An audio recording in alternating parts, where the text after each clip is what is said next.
Meditate, manifest, invest in you. Join me on my spiritual journey as I elevate myself and like-minded listeners to a higher level mentally, physically, and spiritually. Thank you for listening. This is Black Hippie Lounge, and I am your host, Chanel.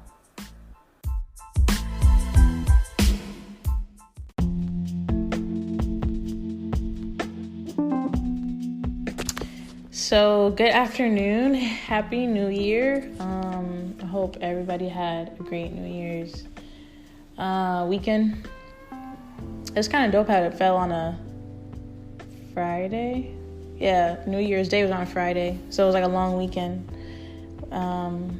Too bad things weren't like open to like really be able to celebrate, but either way, I hope people were able to make it work for them, to have fun and be safe and bring in the new year. So I feel like for this episode, I just want to talk about, I don't want to like push the idea of like New Year's resolutions, because honestly this year I don't really have any New Year's resolutions. If anything, I have like goals that I'm still working on and things that I'm gonna accomplish this year, but not necessarily like a resolution. I feel like 2020 was a year of like resolutions alone. Just it forced people to really step back and evaluate habits that they have and things that they were used to doing, and we had like a shift in our mindset and like the way that we carried on and the way that we handle certain things, whether it be like finances. I know that was a big thing that definitely sparked a lot of people to like get into the mindset of saving for a rainy day and like making sure their finances were all set. Also like maintaining positive and like healthy relationships and making sure that we were practicing self-care. We spent a lot of time in quarantine, whether that be some people were alone and other people were with family and stuff, and just really just taking care of yourself and those around you. I think that's what 2020 definitely pushed for some people to do. So as far as, like I said, a resolution, I don't necessarily have resolutions. I'm just going to continue on with accomplishing certain goals that I have for myself. And I don't even want to say that I have a new mindset, but I think it's adding on to my mindset of things that I want to do and how to keep my head clear, keep my head on straight and focusing on goals. But I did name it New Year, New Mindset, because some people may have to have a new mindset, you know, like some people had to maybe let relationships go or let jobs go or whatever, like bad things that weren't serving them go. And sometimes when you do that, you do have to change your mindset. If you're used to certain things and certain people being around and now it's not, it does change your mindset and in the way that you live, right? So to get into it, I'll post this on the page as well, but I saw a post about things to leave in 2020. So the first one is things to leave in 2020. Sorry. Focusing on what I cannot control.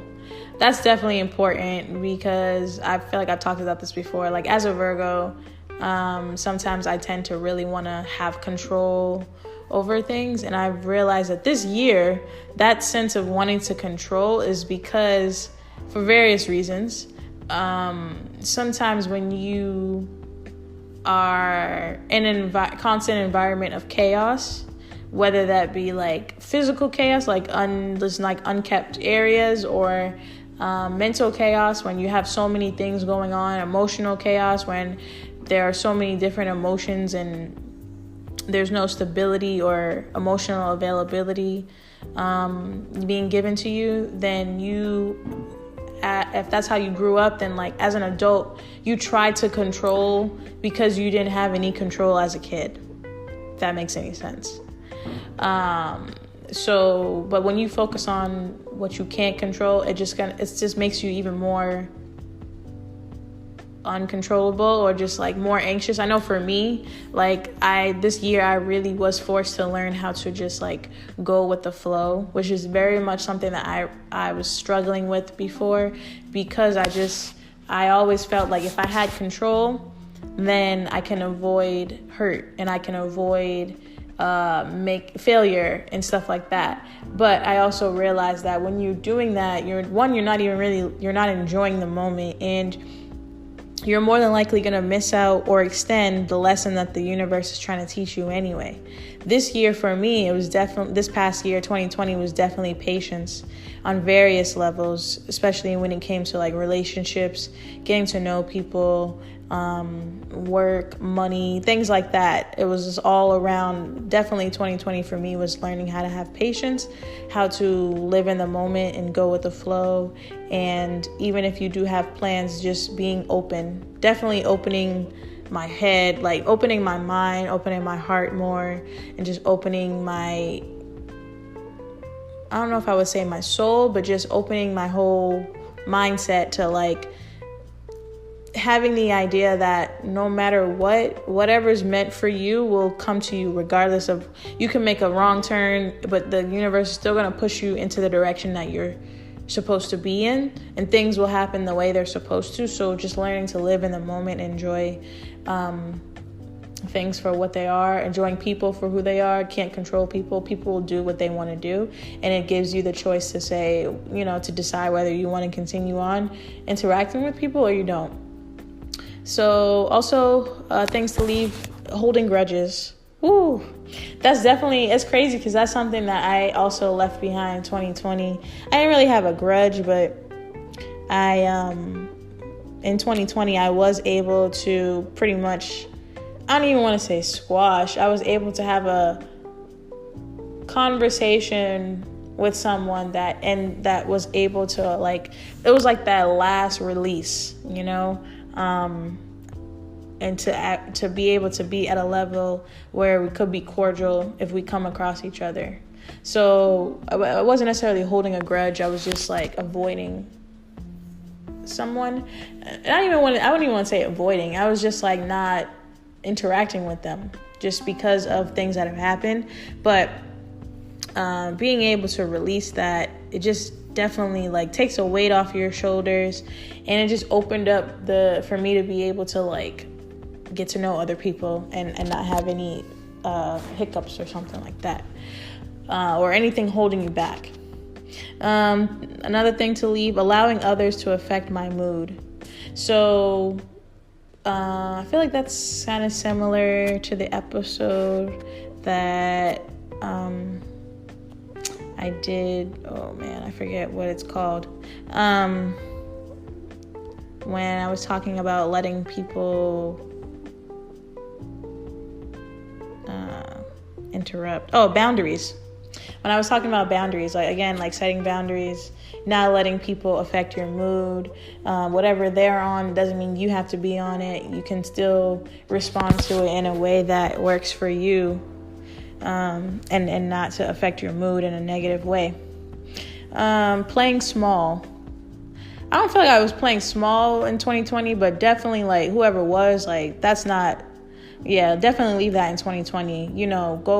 Go big. You can always, if you make a mistake, you can always learn from it and keep going. But don't sell yourself short. Don't play small. Go for your goals. Go for the things that you want for yourself, and give it 100%. 110%. Definitely never want to play small. So definitely leave that in 2020. Spending without intention. Oh yeah, like I said, like the money, like kind of like what I say, where the money resides, right? And you don't want to spend just crazy, just frivolously, because 2020, if that taught us, like so many people lost jobs, homes, just dealt with finances, and it became like you really had to be maybe not stingy, but definitely budgeting was definitely a big thing of 2020, like learning how to like pull back and learning how to separate between want and need. But it also, for me, I know it definitely, I'm currently working on budgeting and working towards really putting sacrifice so that I can reach a goal and be able to accomplish a goal, financial goal, pretty soon. So again, spending without intention. You have to have intention behind what you're spending your money on. Save as much as you can, because anything can happen, and you want to be able to always take care of yourself and your family. Not focusing on self-care. So yeah, I feel like 2020 definitely forced people to focus on self-care. Definitely during like quarantine, and like it was, you like, excuse me, I feel like before that, we were allowed to have like we had such a busy life. You're always going to work, school, whatever, hanging with friends, whatever. You kind of stay busy for various reasons, but sometimes people stay busy to avoid the trauma or some issues that they have with themselves. It's easy to avoid it by staying busy. But I feel like with 2020, it really forced people to dive into themselves, and like really like spending that much time with yourself alone, or even with family, but still like alone, will really change your perspective on yourself, on the way that you live, certain things, the way that you interact with people. You start to, I feel like for me, I definitely learned like at the end of the day, all I have is myself, and I have to learn how to cope with my emotions and everything like that by myself before I can expect anybody else to. Because I felt like sometimes I was like being home, working from home, and being quarantined all that time. You miss that like physical touch, that like interaction with others. But also I just had to learn to like balance between, am I missing it because I'm avoiding my like what it's like to be around myself, or is it because I really miss just having people around, if that makes any sense?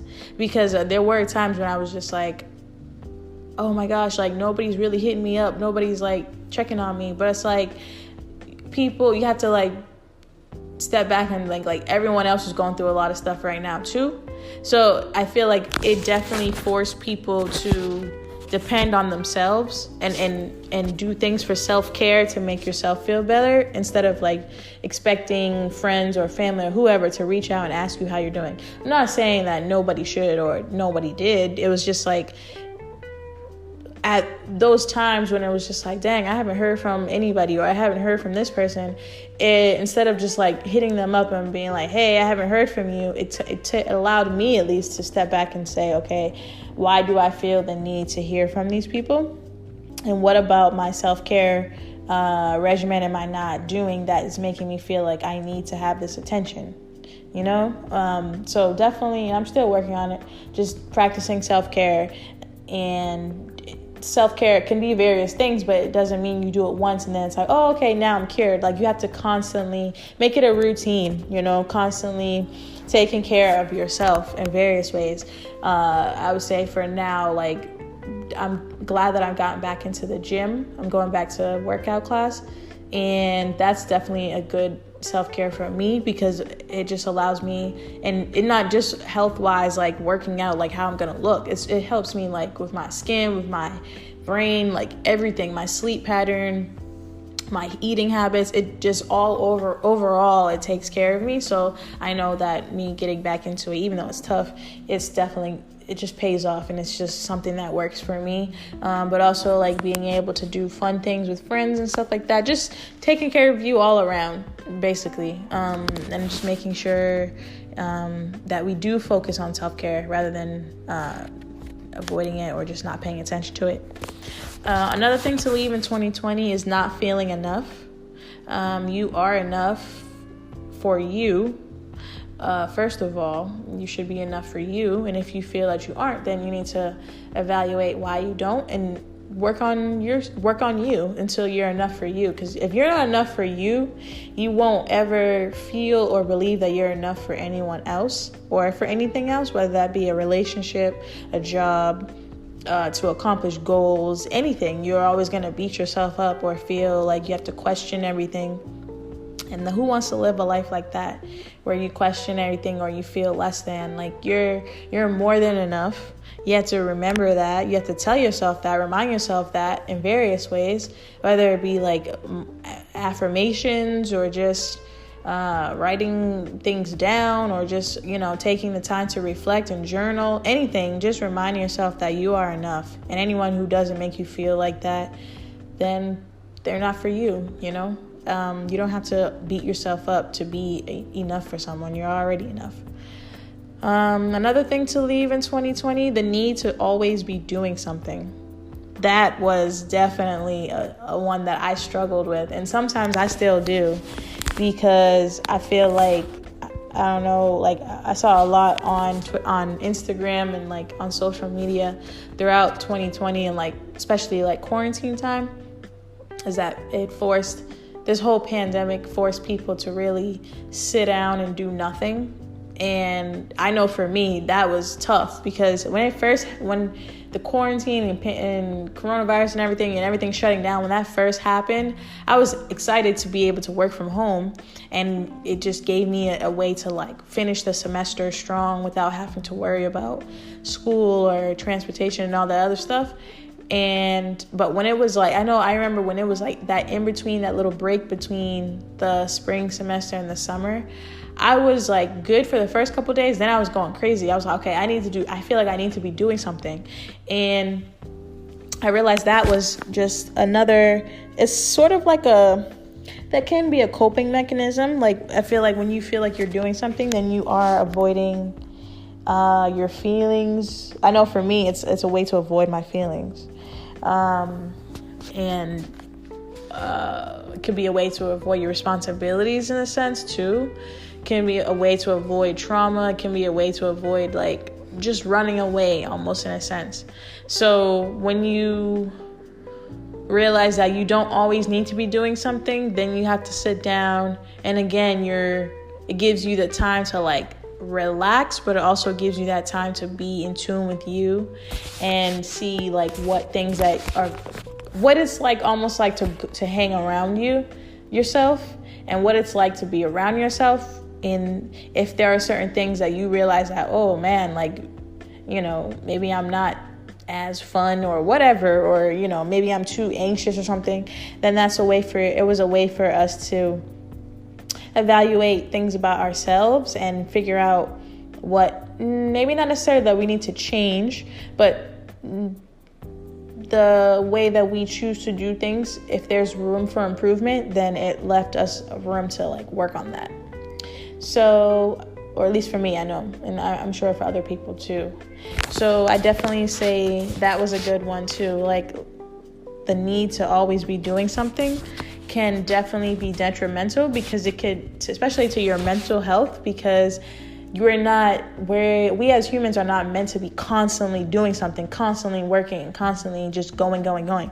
We need to have rest. You need to have physical rest, emotional rest, mental rest, spiritual rest. So I know that for me, definitely, like I told before, like practicing meditation, that definitely helped me to calm myself and calm my mind, and just taking time to do things that I didn't normally get to do on a daily basis. When I was like before quarantine, I was always working, school, and working out and hanging out with friends, or just feeling like I had to always be going out or doing something. And then it just forced me to sit back and like, oh, you know what? I haven't been drawing in a while, or like even for the podcast, it gave me more time to be able to record.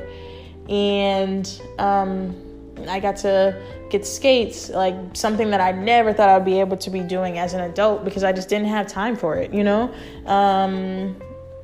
being able to, like, I don't know, redecorate your house or something like that. Or definitely for me, gave me time to cook more, and to practice self-care with that, like making sure I was eating better, making sure I had improved my sleeping habits, making sure I got enough sleep, making sure that I was like just taking care of myself all around, like doing skincare, hair care,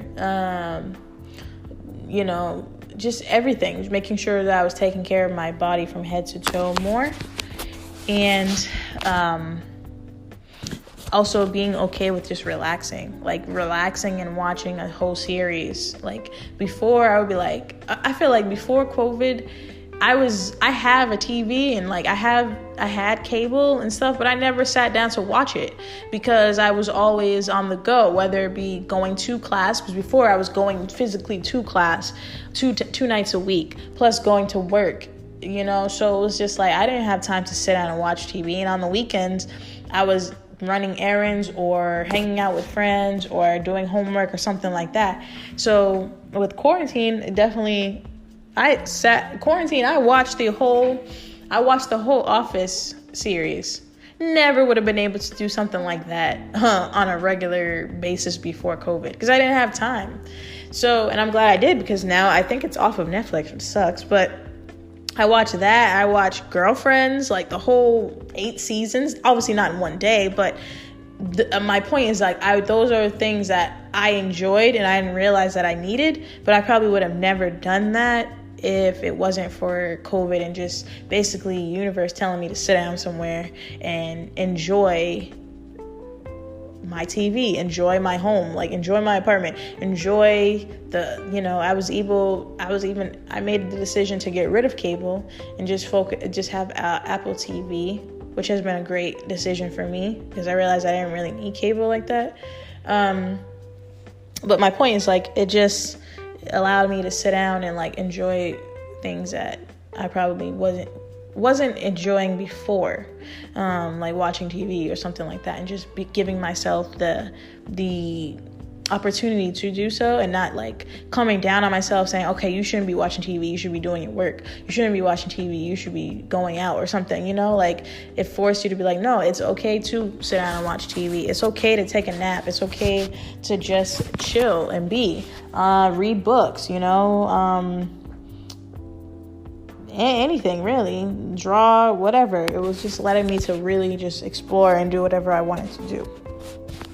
And yeah, I feel like that's one of the biggest ones I like out of this list is the need to leave in the past, is the need to always be doing something and focusing on what I cannot control. I feel like those two things were definitely big things for me. So, and obviously there are other things too that we left in 2020. But overall, I felt for me personally, it was an interesting year. Yes, a lot of things happened, a lot of bad things happened, but a lot of good came out of it too. And I think it was a good shift for everyone, even if you can't see it now. I feel like eventually it's going to be revealed, like the reason behind a lot of things that happened for people and how it can, impact how we move forward into 2021. Like we're in 2021 now. And I feel like it's still, for me, it's coasting. It hasn't been that much of a huge change, but it's definitely, I feel like it's going to be another year of change and another year of shifts and just making like what I keep saying on Instagram was like 2020 was the year of learning and 2021 is going to be the year of applying what we learned. So I feel like that was definitely a good quote to go by for this year, is applying the things that we learned last year to our current life and the choices that we are making and just how we view things and how we value things in our lives and value people, and just making sure we're making good choices for ourselves, right? So I say for this year, 2021, I also just want to continue claiming things for myself that I want, and believing that it's going to come about. And I hope you guys do the same, and hope you guys continue like manifesting things for yourselves, working hard but not too hard, and just enjoying life day by day. You can plan ahead, but obviously leave room for change. Continue growing and enjoying life. And like I said, new year, new mindset. But I say new mindset in the sense of just shifting your mindset, if anything. You don't have to change who you are. You just continue more so allowing yourself to grow. So I hope that, like I said, everybody had a good New Year's Eve, New Year's Day weekend, and that, we start Monday, on a good foot with everything that's going on, and that, this is a good year, and that a lot of good things come to everyone. I'm definitely wishing abundance for everyone, wishing good health, good, good spirits, good, just a lot of accomplishments, money, goals being accomplished, love, just everything good that you want. I hope that you guys get it. And I believe it will happen for me as well. So that's really it. That's all I have to say for this episode. Again, this is your host, Chanel, and this is Black Hippie Lounge. I hope you guys have a great rest of your weekend and start the new year right, So, yeah, meditate, manifest, invest in you. And let's just keep doing what we're doing, and moving forward, staying positive as best as you can. Thank you.